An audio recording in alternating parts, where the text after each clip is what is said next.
Stop playing entrepreneur, Dad announced at Thanksgiving. It's embarrassing. I nodded. My brother laughed. I said nothing. The next morning, Fortune magazine SEO of the Year cover appeared. My face. My $127 million cybersecurity company. Dad opened it at breakfast. The color drained from his face. But let me back up. Because this story doesn't start at Thanksgiving. It starts 7 years earlier when I was 23 years old and my father told me I was wasting my life.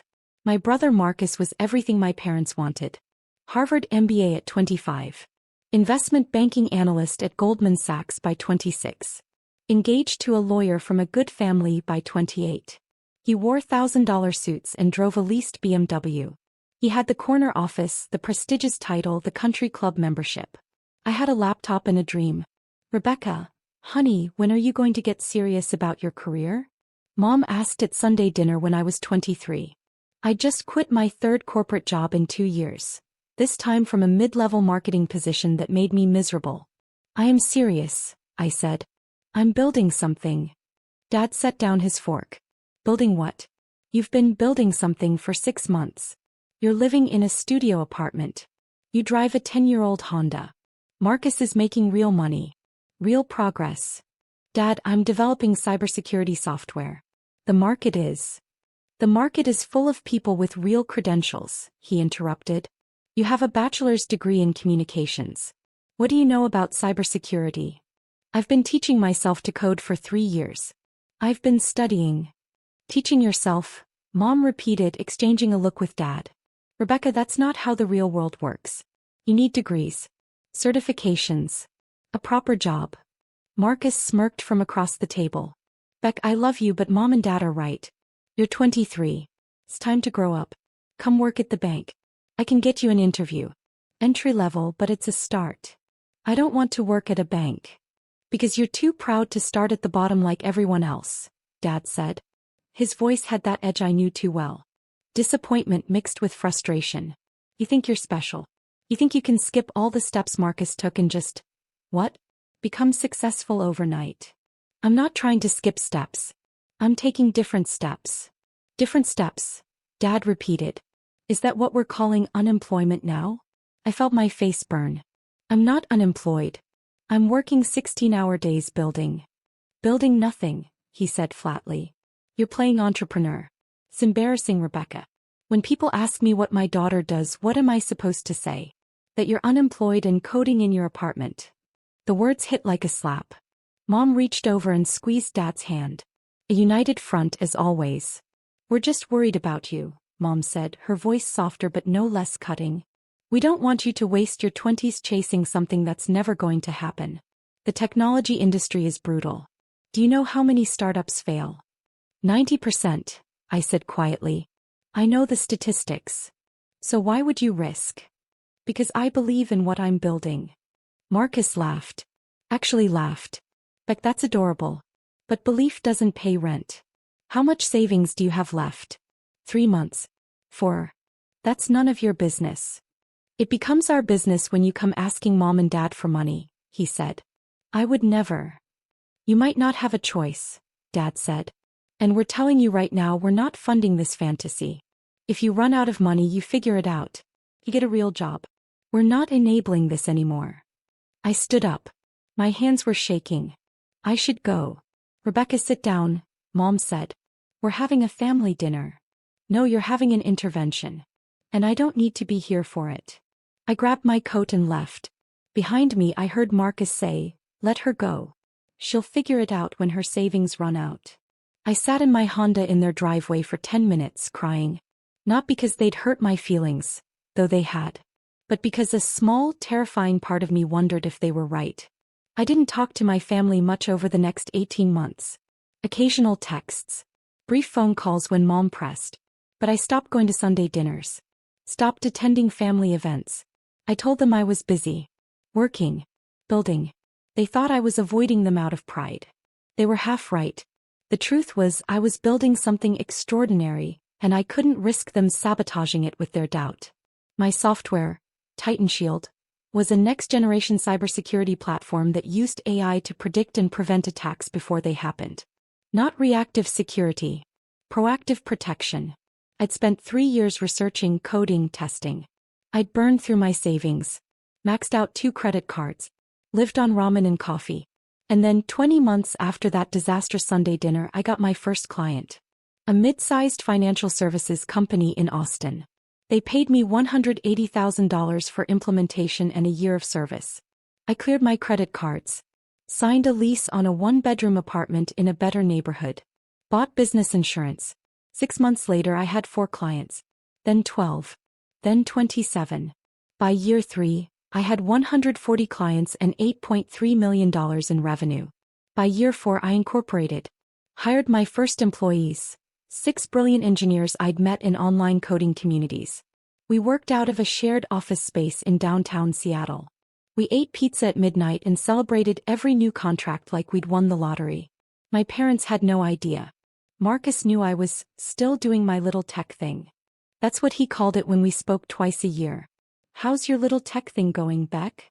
"It's going well," I'd say. "Well enough to pay rent?" He'd ask, that condescending tone dripping from every word. Well enough. He didn't ask for details. Neither did Mom or Dad.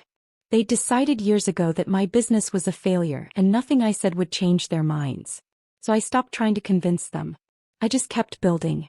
By year 5, Titan Shield had 220 clients, $47 million in annual revenue, and 120 employees. We'd moved into our own office building, a renovated warehouse in Seattle's tech corridor with exposed brick, standing desks, and a kitchen that would make most restaurants jealous. I hired a CFO, a chief technology officer, a VP of sales. I brought on a PR firm to start building our brand presence. I invested in research and development, pouring money into innovation that would keep us 5 years ahead of competitors. And I kept my mouth shut about all of it. My family still thought I was struggling. Still thought I was playing entrepreneur, in some sad, delusional way. And I let them think it. Because by then I'd realized something important. Their doubt had been fuel. Every dismissive comment, every condescending question, every time they compared me to Marcus, it had pushed me to work harder, think smarter, build better. I wasn't hiding my success out of spite.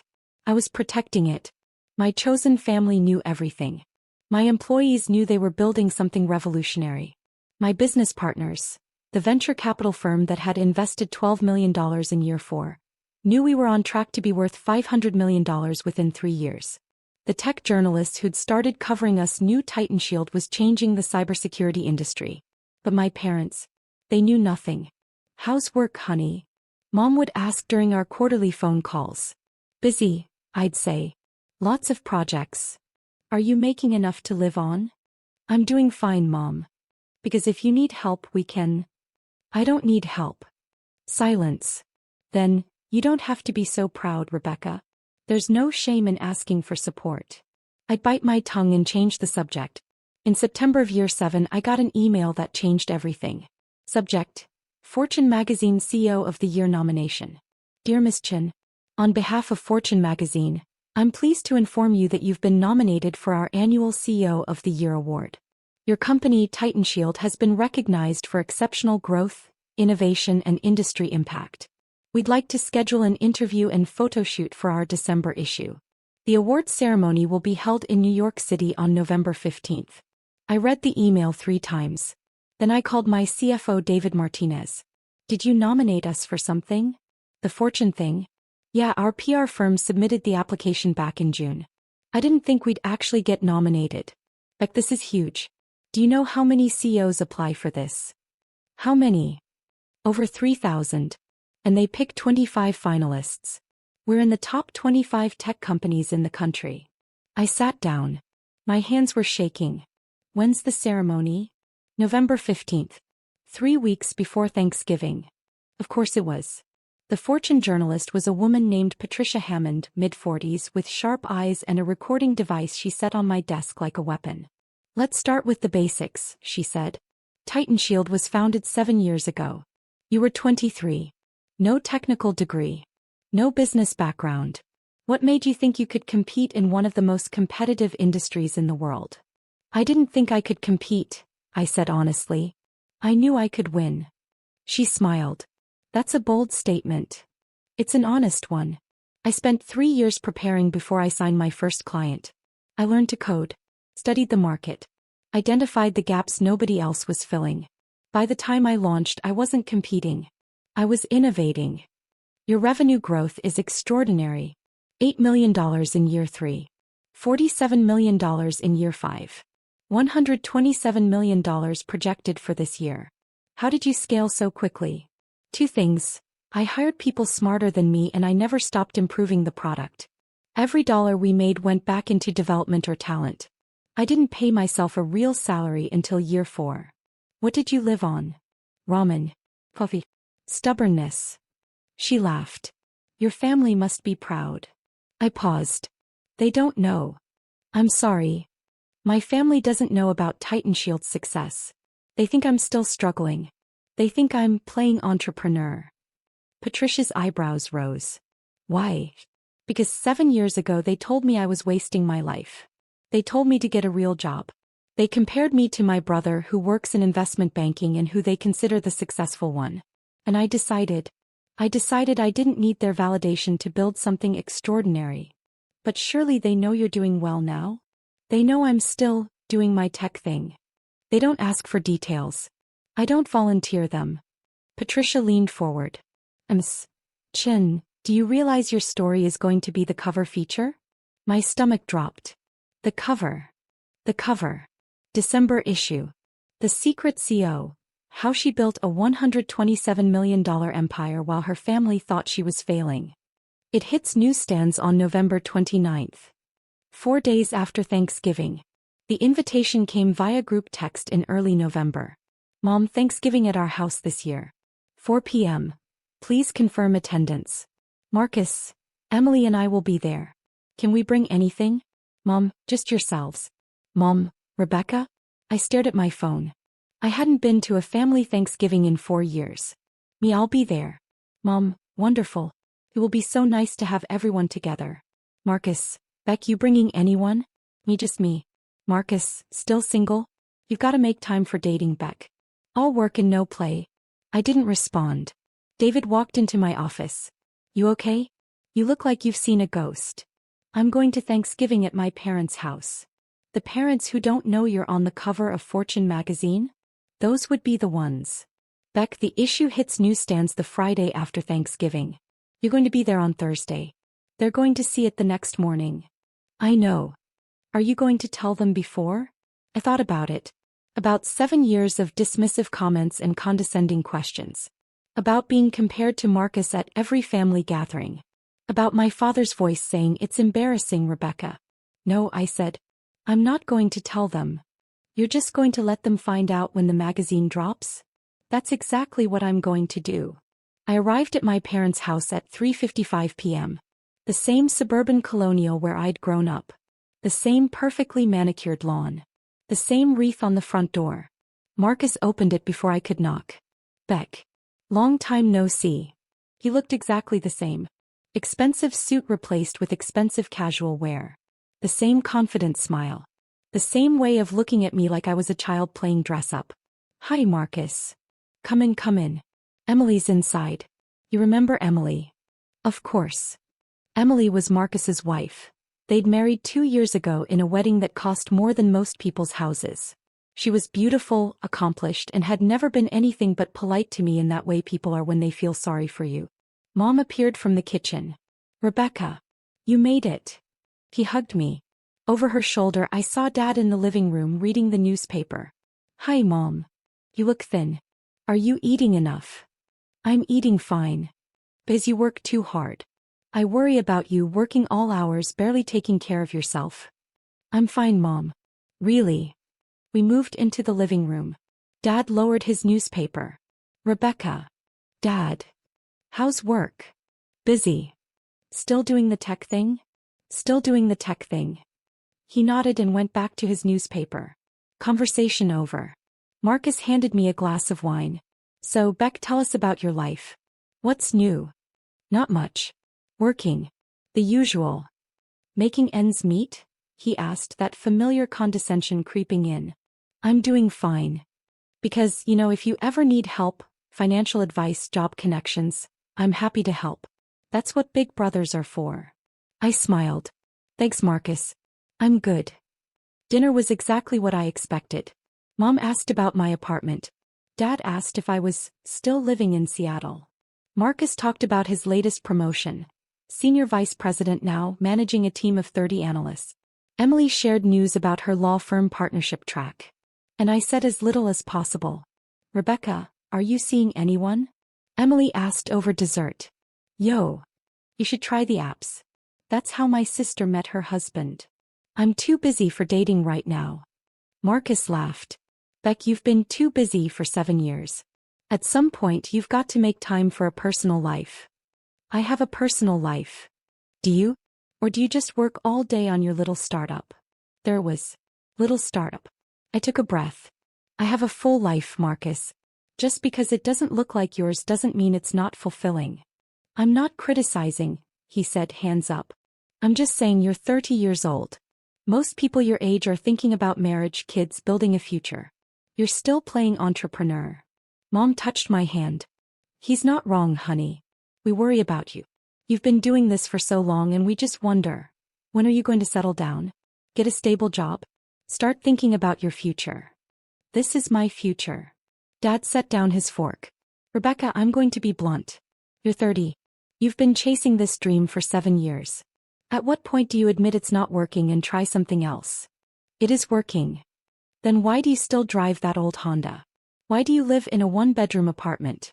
Why don't you ever talk about success or growth or any of the things successful people talk about? Because I don't need to prove anything to you, I thought. But I didn't say it. I'm comfortable with where I am, I said instead. Marcus shook his head. Beck, that's loser talk. Comfortable. Successful people don't aim for comfortable. They aim for exceptional. And you think I'm not exceptional? I think you're stubborn. I think you're wasting your potential because you're too proud to admit this isn't working. I stood up. Thank you for dinner, Mom. It was lovely. Rebecca, sit down, Dad said. His voice had that commanding edge. The one that used to make me obey when I was a kid. I stayed standing. Sit down. Dad, I'm not 12 years old. If I want to leave, I'll leave. We're trying to help you, Mom said. Her eyes were wet. Why are you being so defensive? Because you're not trying to help me. You're trying to convince me I've failed. And I haven't. Haven't you? Dad asked. You're 30. You've spent 7 years on this and you have nothing to show for it. I have everything to show for it. You just can't see it because you've already decided I'm a failure. Then show us, Marcus challenged. Show us the big success. Show us the clients, the revenue, the growth. Prove us wrong, Beck. Almost did. Almost pulled out my phone and showed them the Titan Shield website. The client list. The press coverage. The Forbes email sitting in my inbox. But I didn't. I don't need to prove anything to you, I said quietly. I stopped needing your validation a long time ago. That's what failures say, Marcus said. I grabbed my coat. Goodbye. Rebecca. Mom called, but I was already out the door. I sat in my Honda, my paid-off, perfectly reliable Honda, and breathed. My hands were shaking. Not from anger. From something else. Relief maybe. Or vindication. Because in less than 24 hours they were going to learn the truth. And I wasn't going to be there to see it. I woke up at 6 a.m. on Friday. Couldn't sleep. I made coffee and opened my laptop and pretended to work, but really I was just waiting. The Fortune issue was scheduled to hit newsstands at 7 a.m. At 7:15 my phone started buzzing. David, it's out. Beck, you're on every newsstand in America right now. My PR director, CNN, is calling. So is Bloomberg. The Today Show wants you next week. My CTO just bought 5 copies. You look like a badass on that cover. At 7:47 I got a text from someone I didn't expect. Emily, Marcus's wife. Emily, Rebecca. I just saw Fortune magazine. I need to call you. My phone rang 30 seconds later. Rebecca. Hi, Emily. Is this real? Fortune CEO of the Year? Titan Shield? $127 million company. It's real. Silence. Then, Rebecca, I'm so sorry. For what? For everything. For how we treated you last night. For how Marcus talked to you. We had no idea. None of us had any idea. I know. Why didn't you tell us? Would you have believed me? More silence. I don't know. That's why I didn't tell you. He's reading the article right now. Rebecca, he looks like he's going to be sick. Tell him to keep reading. There's a great quote in there about family doubt. What are you going to do? Nothing. I'm going to my office. I have work to do. Rebecca. Emily, I need to go. Thank you for calling. I hung up. At 8:02 Mom called. I didn't answer. At 8:15, Dad called. I didn't answer. At 8:33 Marcus called. I didn't answer. The texts started piling up. Mom, Rebecca, please call us. We just saw Fortune magazine. Dad, we need to talk. Call me immediately. Marcus, Beck, I'm so sorry. I didn't know. Please call me back. Marcus, Beck, seriously. I'm an idiot. I'm so sorry.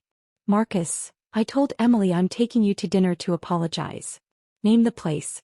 I silenced my phone and went to work. They showed up at my office on Monday morning. All three of them. My executive assistant Jordan called me. Rebecca, your parents and brother are in the lobby. They don't have an appointment. Tell them I'm busy. I did. Your father said he's not leaving until you see them. I closed my eyes. Of course he did. Send them up. 2 minutes later they walked into my office. The office with floor-to-ceiling windows overlooking Seattle. The office with my name on the door. The office with the Fortune magazine cover framed on the wall behind my desk. Mom's eyes went straight to it. She put her hand over her mouth. Dad just stared. Marcus looked at the awards shelf. The Forbes 30 Under 30 plaque. The TechCrunch Disrupt Trophy. The Cybersecurity Innovation Award from the Department of Homeland Security. Beck, he said quietly. It's Rebecca, I corrected. Nobody calls me Beck here. Rebecca. He swallowed hard. I'm sorry. I'm so sorry. For which part? I asked. For calling my company a little startup? For telling me I was playing entrepreneur? For suggesting I was a failure? Be specific, Marcus. I want to know exactly what you're apologizing for. For all of it. For everything. I was wrong. I was so wrong. Dad stepped forward. Rebecca, we had no idea. You had no idea because you never asked. You decided I was failing and then stopped looking. You never told us, Mom said. Her voice was shaking. You never said anything about this. Would you have believed me if I had? I asked. Would you have believed that I was building a $127 million company when I was living in a studio apartment and driving my old Honda? Or would you have told me I was delusional? Silence. That's what I thought, I said. Dad's face was red. This isn't fair, Rebecca. You deliberately hid this from us. I protected it from you, I corrected. There's a difference. Protected it? We're your family.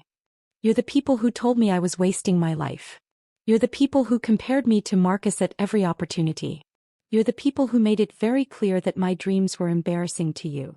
We were worried about you. No, you were embarrassed by me. There's a difference. Marcus sank into one of my guest chairs. Beck, Rebecca, I don't know what to say. I've spent 7 years thinking you were struggling. Thinking I was the successful one. Thinking I was better than you. You were never better than me, Marcus. You just had more approval from Mom and Dad. That's not fair, Mom protested. We love you both equally. Do you? Because for 7 years, Marcus was the golden child and I was the disappointment. For 7 years, you used him as the standard I couldn't meet. For 7 years, you dismissed everything I was building as a fantasy. Because you never showed us anything different. Dad said. You lived like you were barely getting by. I lived like someone who reinvested every dollar into her company instead of spending it on luxury cars and expensive apartments to impress people who didn't believe in her anyway. The words hung in the air like smoke. Mom was crying now. Rebecca, please. We made mistakes. We were wrong. But we're here now. We want to support you. I don't need your support anymore. I have 287 employees who believe in me. I have investors who trusted me with their money. I have clients who bet their security on my technology. I have friends who celebrated every milestone with me. I built this without you. And I don't need you now that it's done. That's cruel, Dad said. Is it? Or is it honest? Marcus stood up. What can we do? How can we fix this? I looked at him. My brother. The golden child. The one who'd always had everything I wanted. Our parents' pride, their approval, their belief. You can't, I said quietly. You can't fix 7 years of dismissiveness with one apology. You can't undo the damage by showing up now that I'm on the cover of Fortune magazine. You can't earn my trust back by being impressed with my success when you were disgusted by my struggle. So that's it? Dad asked. You're just going to cut us out? I'm going to do what I've been doing for 7 years. I'm going to focus on my work, my team, and the people who actually believed in me. You three are welcome to be happy for me from a distance. But you don't get to be part of this. You don't get to claim credit. You don't get to tell people your daughter is the CEO of Titan Shield. You don't get to bask in reflected glory when you tried to extinguish the light in the first place. Mom sobbed. Rebecca, please don't do this. I'm not doing anything, Mom. I'm just declining to let you do something. There's a difference. My phone buzzed. Jordan, your 10 a.m. is here. I have a meeting, I said. You need to leave. Rebecca. Goodbye. They left. All three of them. Defeated. Devastated. Finally understanding what it felt like to be dismissed. I sat down at my desk and breathed. Then I smiled. The story exploded. By Tuesday, Titan Shield's website traffic had increased 4,000%. We had 1,200 new client inquiries. 3 acquisition offers. 17 interview requests from major media outlets. I did 6 of them. Every single interview asked about my family. About the secret I'd kept. About the relationship between doubt and determination. Your parents didn't know about your success, the CNN anchor said. How did that feel? Freeing, I said honestly. I didn't build Titan Shield to prove them wrong. I built it to prove myself right. Their doubt was just background noise. But surely you wanted their approval? When I was 23. Yes. When I was 30 and had built a $127 million company. Well, by then I'd learned something important. You don't need approval from people who don't believe in you. You need support from people who do. The interview went viral.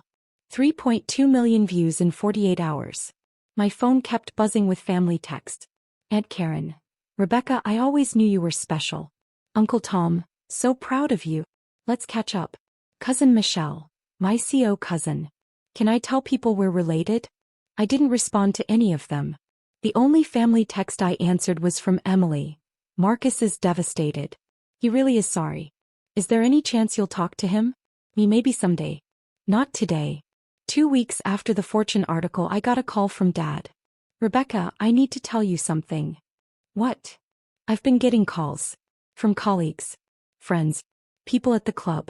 Everyone's asking why I never mentioned my incredibly successful daughter. Why I never said you were CEO of a major tech company. What do you tell them? Silence. Then, I tell them I'm a fool. Dad. No, Rebecca. Let me finish. I was wrong. About everything.